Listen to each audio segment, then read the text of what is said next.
I'd put my head on the pillow at the end of the day and go, yeah, sweet, we've estimated 6 jobs in the day and, the business is flying and all that sort of stuff. But we actually didn't really, yes, we've done a lot of estimates, but they're all over budget, so it doesn't matter. Rick is the founder of Estimating Online. With 20 years in construction, he's seen the devastating financial cost of bad estimates.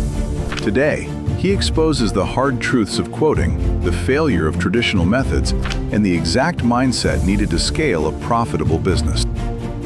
You've been in the game for a wee while, so what are you seeing? Yeah, we started building the web application, and that took about 12 months of building, and boy, that was bloody hard. It put me in hospital. How could I charge for quotes in a world where everyone gives free quotes, and why would I pay for that? We charge for quotes, but we will take it off your contract price if you proceed forward. I really do believe that's an old sort of method of sales. And it's like a commodity, basically. It's a volume game. Let's do as many quotes as we possibly can. You're not just quoting absolutely every job that comes in the door because, one, it's not affordable to do that. I think builders are a lot more smarter now. Tell me more. What does success look like for you today? How do you define it? And do you think you're on track for it? I literally said, you know what? Stuff it. I am going to...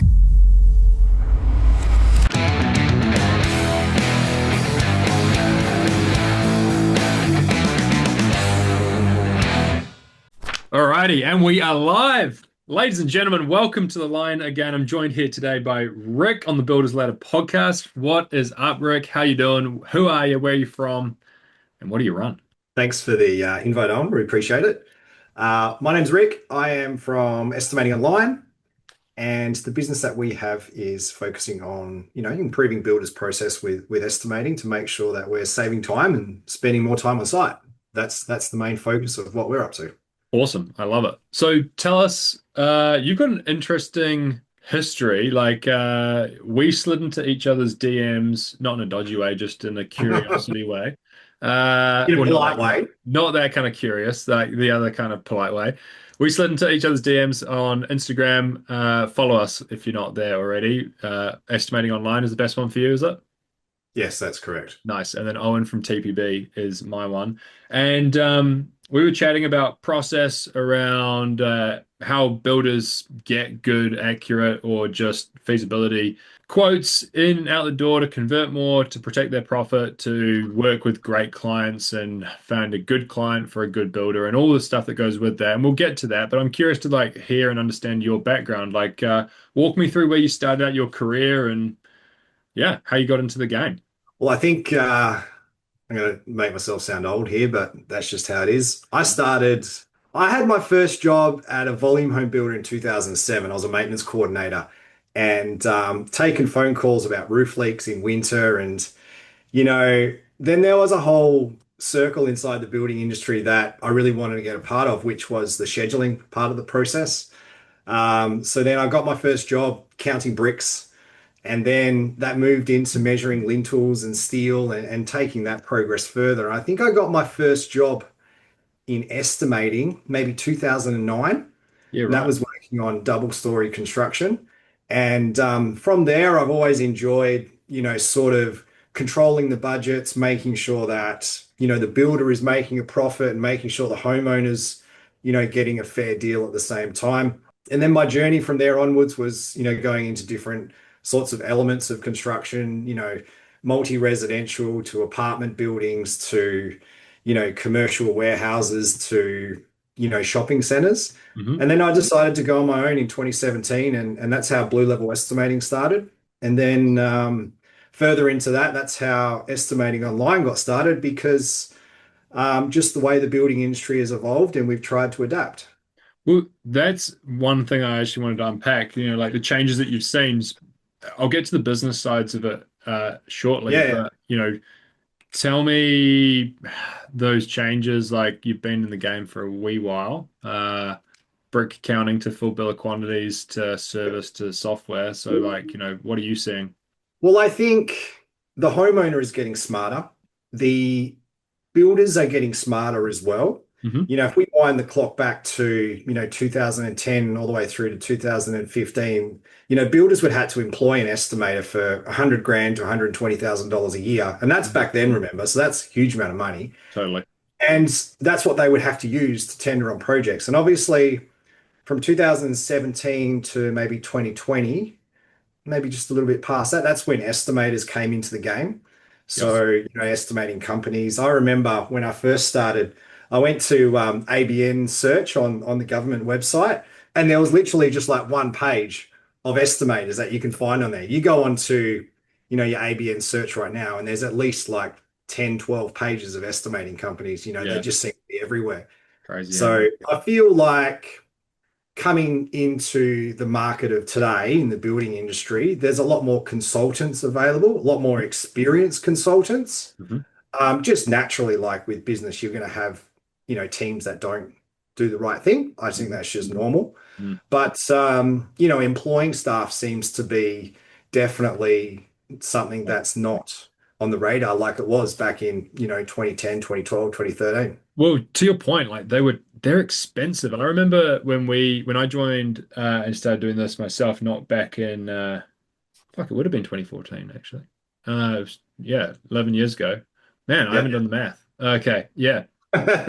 Anyway, point is like there was a majority, like it was common to have an in-house estimator for some of Oh, the yeah. bigger boys, like super common, and Yeah. again, no, you're not wrong, like they were paid pretty reasonably, Yeah. and it was almost harder because most people weren't like charging for a design Yep. and build service, or they weren't Yeah. recouping any of that investment in any meaningful way pre-contract, whether it was charging for quotes, charging for design services, charging for this, that, or the next thing, or whatever it was. Like they weren't collecting any dollars through the door to supplement that overhead. It was exclusively made up on the back end, on the actual building and on the margin of the projects.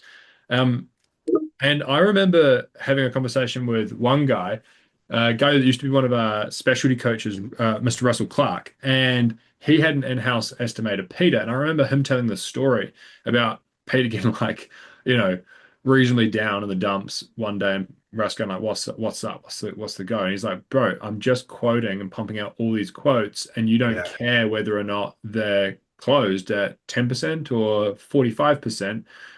And I'm doing all this work, and it's like a commodity, basically, like Yeah. it, and he was super unsatisfied at the time with his role because he was just pumping out quotes that it's a volume game. Let's do as many quotes as we possibly can. Whereas Yeah. like the shift has gone from like, let's pump out quotes and Yeah. hope that we get 10, 20% of them to Yeah. no, no, stuff that I'm doing the quotes that I know that I'm going to probably close like Yeah. 75, 85, 95% of sort of thing, because I don't want to waste my time. And that person wants to feel really valued. And then it's not a person anymore, it's a software. Yeah. I think obviously now the market shift, touching into 2025 where you're not just quoting absolutely every job that comes in the door because one, it's not affordable to do that. Yeah. But I think builders are a lot more smarter now, and I think they have a lot more resources available to what it was back then. Mhm. And I think that's a good thing for the industry because as much as a homeowner should deserve to have three quotes, a builder needs to make sure that they're working with them and they can get along with them because that relationship working with a homeowner expands over 12 to 15 months. That sometimes includes the construction period and doesn't include the construction period as well. Yeah, bloody oath. It's kind of like a two-way dating scene, right? It Like, is. It is. Yeah. because, if you're getting into a contract, you might as well be getting into like a marriage. Yeah. You guys, Well, I say that to my builders all the time. It's like before you even decide you're going to quote on it, make sure that you get along with the client. So if you know you don't get along with lawyers, or if you know you don't get along with accountants because they're really fussy and all that sort of stuff, you might raise that flag straight away and say, look, this is probably not going to work. Like, I just think that they're a lot smarter these days, comparing it back to, let's call it the dinosaur years when I was in the construction office yeah, yeah, compared to now. yeah, nice. Those are good insights. Some of the changes that I have also seen, and we can unpack a little bit, is previously charging for quotes was Yeah, taboo, you know, yeah, and like misunderstood. Charging for quotes? Are you kidding me? How could I charge for quotes in a world where everyone gets free quotes? And why would I get this quote charge for, like why would I pay for that when every other builder is going to do it for free? Whereas Yeah. now in certain pockets of the market, and we could debate whether it's done as a preliminary service agreement, as an actual quote, as an estimate, as a whatever, there is a qualifying criteria to filter out some clients, and whether it's $30, $3,000 or $300, like the Yeah. prices are relevant a little bit, but there is a opening of the wallet exercise Yes. pre-construction to qualify people and to make sure that it's a two-way street and we're not just like giving free expertise or, yes, of course I can give you a quote and you end up with like 30 leads, but really 28 of them suck because they just were after you for your free quote sort of thing. I've seen a big shift in that over the last decade as well, from like it being a bit taboo to it being like almost standard in most markets to a degree. I think we definitely need to change the mindset about, charging for quotes. Yeah. I think the first common response that builders say is we charge for quotes, but we will take it off your contract price if you proceed forward. Hmm. Like, I really do believe that's an old sort of method of sales. Mm. And I think that charging for quotes is actually really important because you're actually doing a service and you're doing a favor. Hmm. It's like, when you go to the shop, you're buying a loaf of bread off the, Yep. bakery, and that's actually the service that they provide. They don't say, oh, if you buy the loaf of bread and you buy X amount of other pieces, we'll take the price off. You're actually buying their service. Yep. And probably a bad example of the bakery. I was trying to come up with something off the top of my head, but you are actually providing a service to the client. It's not to be credited later down the track. It's literally you are doing a service for the client and you're doing them a favor Yeah. to get to the outcome. Oh, That's dude. my opinion on charging for quotes. Now, yes, qualifying building estimate, final stage estimate, whatever stage you're at, there should be a fee. Mm. And what that fee is determines on your business and how you want to operate. Yeah, I couldn't agree more. Like at a very baseline principle, high margin businesses win because a high margin business can afford to invest into innovation and improvement. They can Yeah. afford to recruit, retain, and look after talent. They can afford to like do more marketing or better marketing. Yeah. They can, Yeah. like tick, tick, tick, tick, tick. Try doing anything innovative or worthwhile or trying to improve your product or service on razor thin or no margin. It's borderline impossible. So Yeah. you can't give a very high degree of service, high degree of you know, care and diligence to a quote if there's no to low to negative margin Yeah. on the That's thing. exactly right. Yeah. You're not a charity, you're a building company, and your building company should serve the owners with profit as I one of think it. even if like no matter what service you're in or no matter what business you do, if you're going to charge for something, you've got to give it your absolute best. Yeah. Now, if you choose not to charge for a quotation, the service might be a little bit different. But if I was a homeowner and I was reviewing two builders who are giving me a quote, one who charges and one who doesn't, I would assume that the builder who is charging me is going to go a little bit to the nth degree and a little bit more information. Mm. And I really do believe that if you are going to go down that path, you got to deliver information. You Yeah. got to deliver those breakdowns and you got to deliver those next steps. And that's just all about customer service. Yeah. Nice. So I'm curious to like unpack your businesses and stuff. So like, because you've got the blue level estimating, and then Yep. you've got online estimating, but they're kind of the same and kind of different. Like, walk me through the evolution and like how you run each and how you dedicate your time and what your team looks like. I'm just curious to unpack because it's not easy running two businesses, and maybe Yep. you feel like in some stages you've mastered it and other stages you haven't. Can you unpack your lessons and learnings?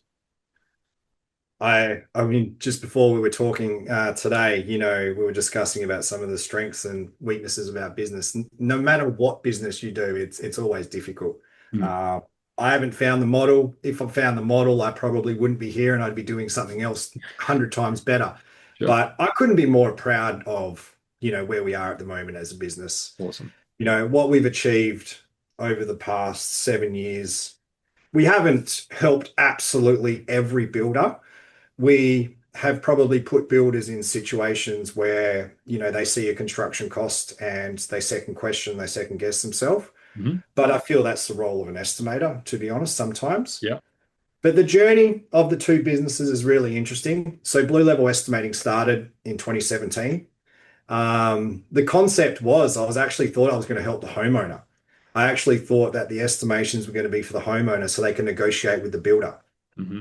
But the way it turned out is the builder needs blue level estimating more than the homeowner does. So, we've been preparing quantities at blue level where you get a fancy spreadsheet where you see the quantities of the taps, the quantities of the doors.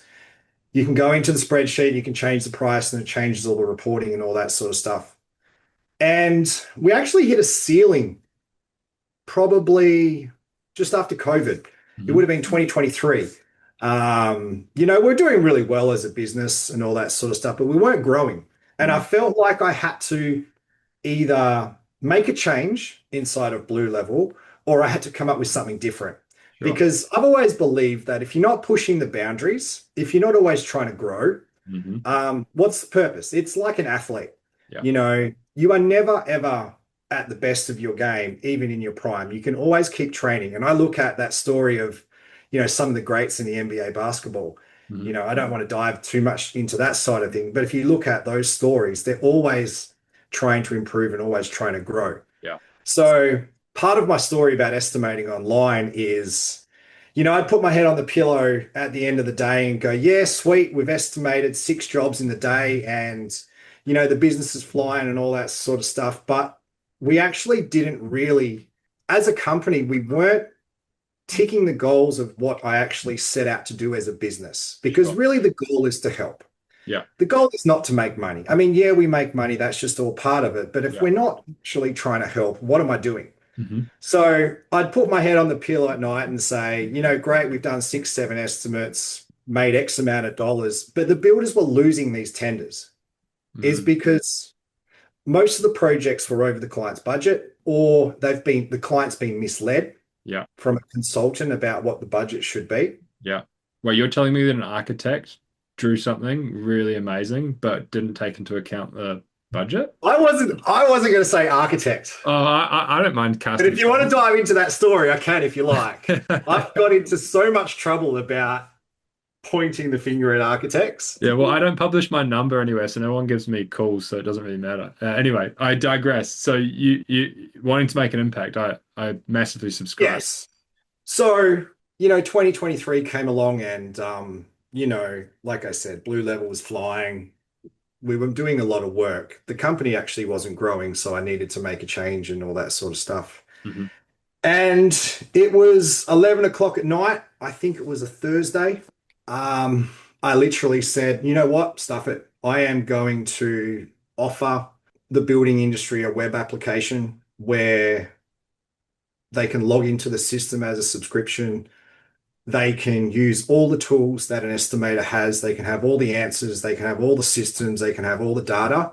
So they can press a button and they can find out the construction price. I got no idea how it's going to look as a platform. I got no idea how the pricing system's going to work, but I'm just going to go build it and then go see what happens because I can't keep putting my head on the pillow at the end of the night going, yes, we've made a lot of money. Yes, we've done a lot of estimates, but they're all over budget, so it doesn't matter. Mm. That's just not fair. Yeah, And I don't think that's right. yeah. So my morals kicked in, if you want to put it that way. And then, yeah, we started building the web application. And that took about 12 months of building. And boy, that was bloody hard. It put me in Mm. hospital. I bet. Um, the sheer amount of stress of transferring the estimator's mindset to a web developer, to an IT guy. Yeah, Wow, that was just a massive challenge. yeah. But we got there, and then, Estimating Online had its launch. I think it was August 2024, and then it was an absolute disaster.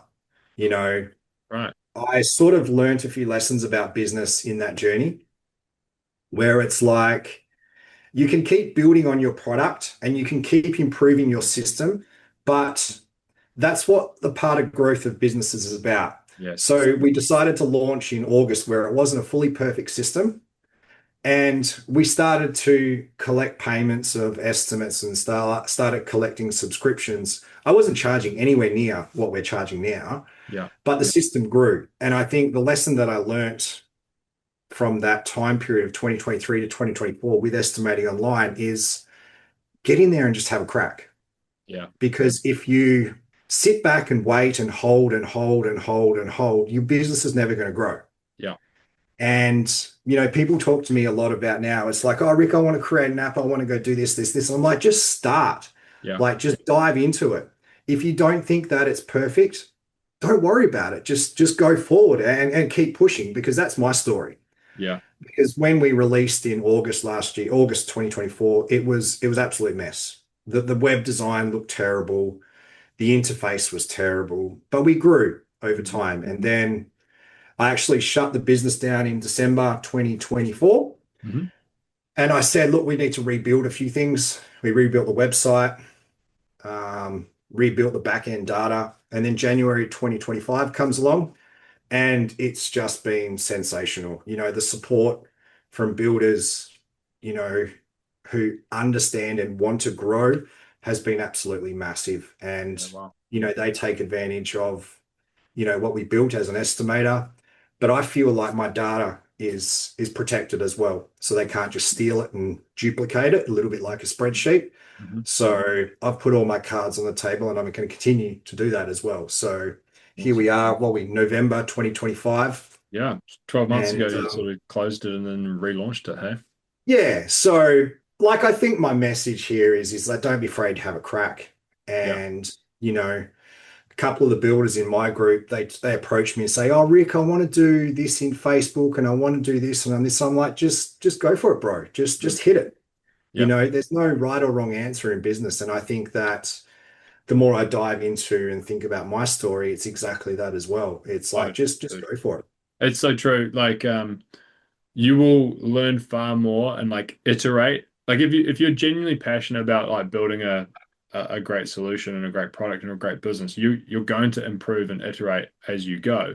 Yeah, Like heavens, I've been doing the stuff with our members for like, over a decade now, and our decade ago service to our service today is night yeah, and day. It's not even the same thing. I've bumped into members who are members with us like, 6, 5, even just 2 or 3 or 4 years ago, and you just kind of go like, oh man, like if only you could come back and see what we've done now. Like the improvement yeah, is amazing, and I yeah, think at this time of year as well, we're doing a lot of like strategy and planning for next year, and you can do a lot of backward planning, and what I mean by that is like reverse engineering, right? So, yeah, uh, take the plan for our member success development. We're introducing a leaderboard and some scorecard stuff and this, that, and the next thing. And you can go like, cool, well, we're going to release that there. We're going to do that there. We're going to do that there.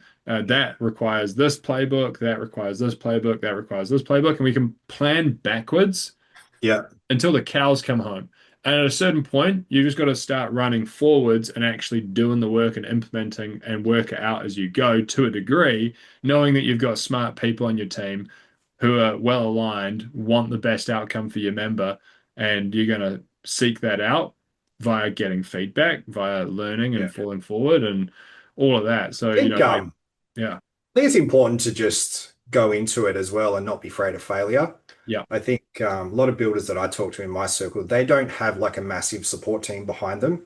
And yes. sometimes they can get a little bit hesitant. And it's just like, just keep going forward and keep pushing. Mhm. And I can see that just from the way you guys are talking and your brand and your reputation of what you provided as well. And it's a credit to your system. Let's all wind back from when we first started. You know, we got to go through those lessons and then we just got to keep adjusting.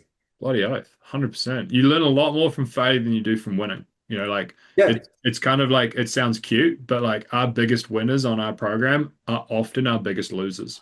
You All know, right. So then let's go off topic for a sec. Why do we keep slicing the ball at golf then? Why can't we always learn from our mistakes? because I love golf too.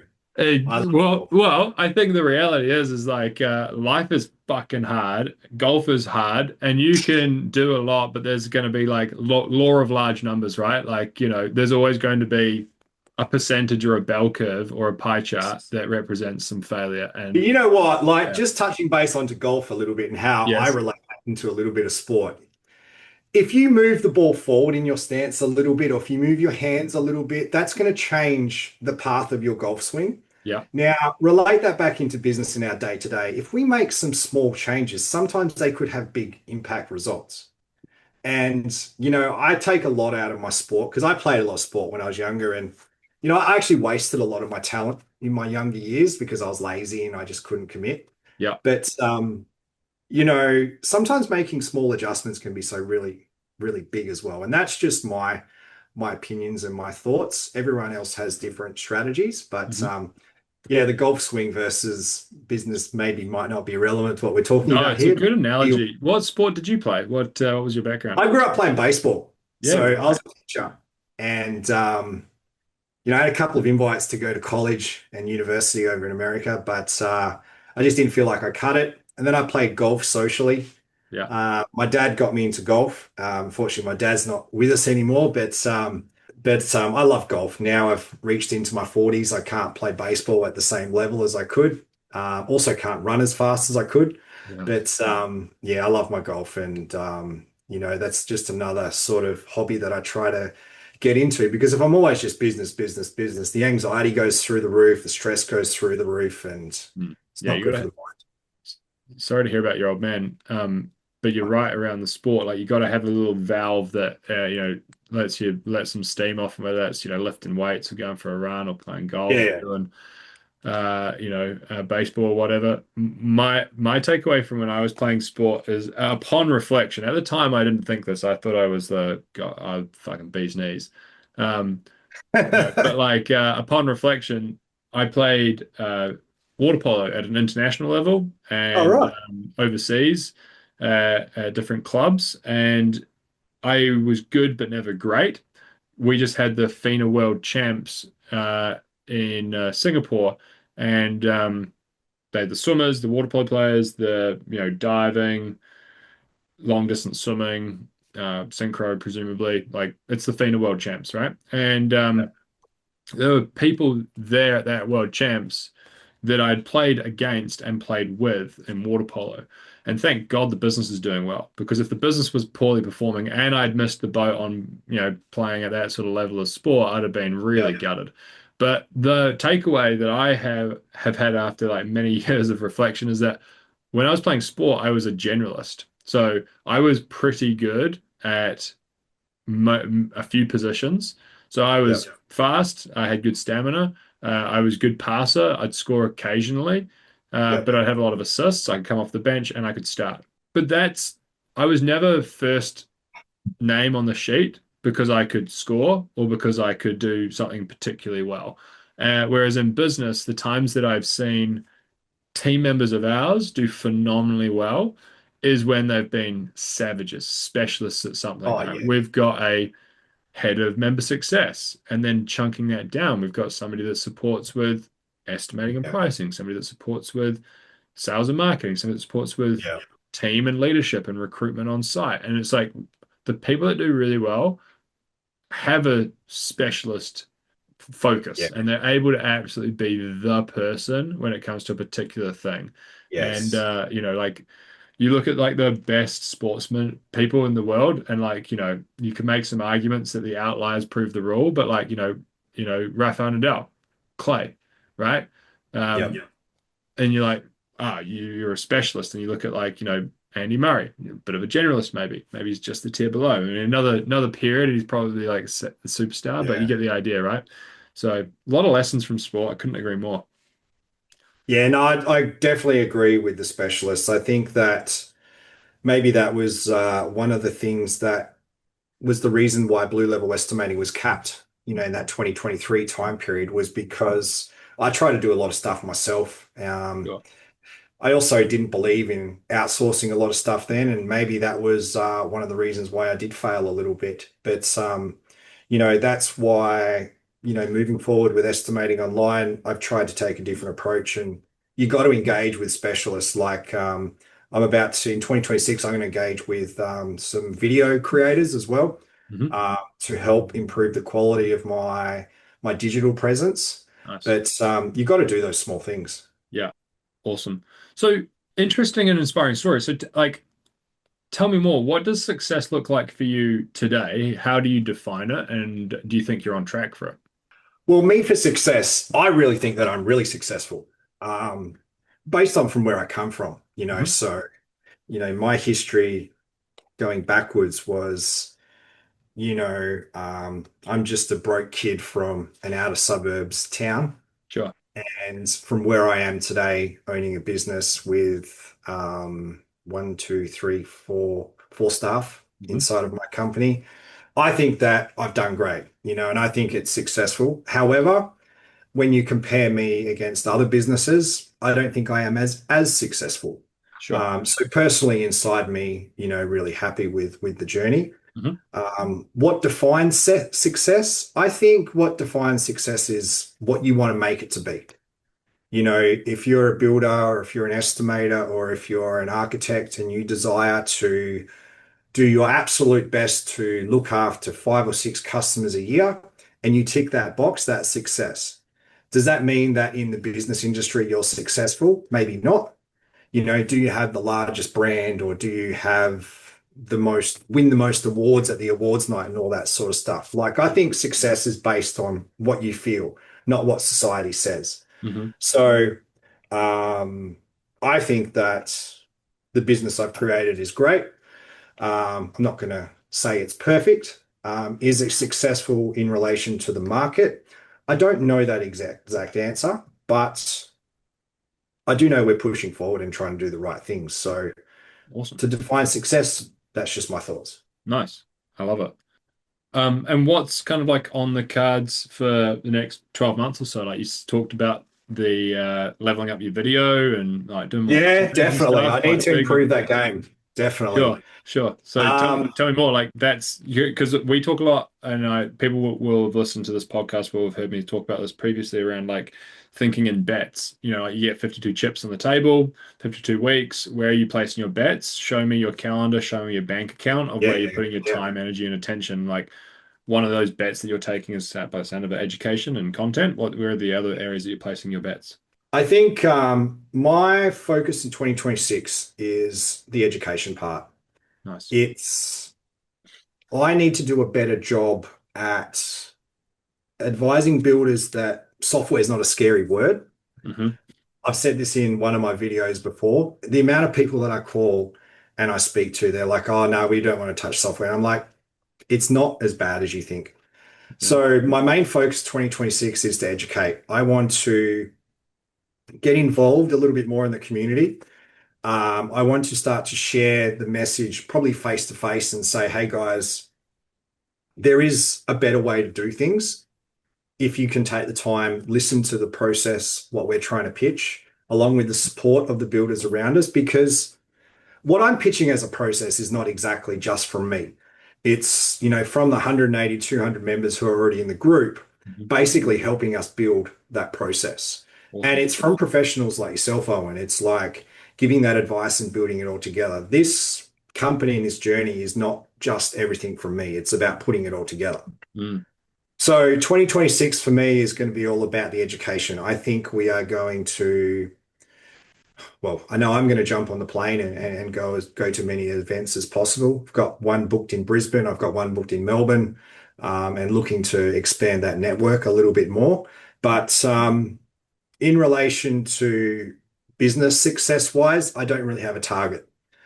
Everyone's got a business target. I mean, we would all love X amount of subscribers or X amount of income and all that sort of stuff. That's great. But it's important to make sure that my existing subscribers resubscribe. We're doing small things every month to try to help with that training process. Awesome. But it is all about the education. It's Yeah. all around building more recipes inside of estimating to make it more easier and making the user experience around adjusting and costing is really important as well. So Yeah. that's um that's probably our focus. Awesome, dude. Love it. Makes sense. I'm curious before we wrap up, what's like big in education? Yeah. Love that. I'm the same. What does your information diet look like? Who do you listen to? Books you've read, podcasts you consume, YouTubes, like what, both personally and professionally. Like curious, what's on the reading list? I, I'm going to go a little bit left center here. Fine. When I was, she's, how old was I? Maybe 25, 26. I listened to one audiobook and I've only really read one. I've read two books in my life, and that might sound a little bit odd. The first book I read was the biography about Ben Cousins. Okay. That was an interesting one. And the second one was The Seven Effective Ways of a Highly Effective Person. Oh, yep. The Seven Ways of a Highly Effective Person. I know the one you're talking about. Yep, yep, yep. Yeah, that was great. That taught me a lot about proactive and reactive and responsibility. Yep. I don't dive deep into books. I don't dive deep into podcasts. I'm not that sort of person. I'm more of a music sort of guy, in the Nice. moment sort of thing. I do get a lot of inspiration from probably people that I talk to inside my group. Hmm. But I'm more of a realist sort of person. I like to hear people's feedbacks, go one on one. I've never known the right and wrong about books, and I'd rather just go straight to the source and get the answer. So, talking to builders one on one, getting the real feedback, and that's been our whole journey from day one. It's, what's the real feedback and what's the real answer. The Nice. book can tell you the price of concrete is, $250 a cube, but that's not what the builder pays. True that. Yeah. Nice. Awesome, dude. So where can people find you? Where should they go and follow you? We said at the beginning, go and follow us on the Insta Snaps. That's how we met each other. But Yeah. what else? Well, I mean, our biggest platform is Instagram. You can follow us at Estimating Online. And we do have a website, estimatingonline.com.au. Yeah, the journey is about trying to improve the tender process. And that's us. Awesome. Love it. Fantastic. Well, Rick, thank you so much for your time. I appreciate you, man. And thanks for putting aside and having a good chat with us. Appreciate it, mate. Thanks, Owen. Really good, mate.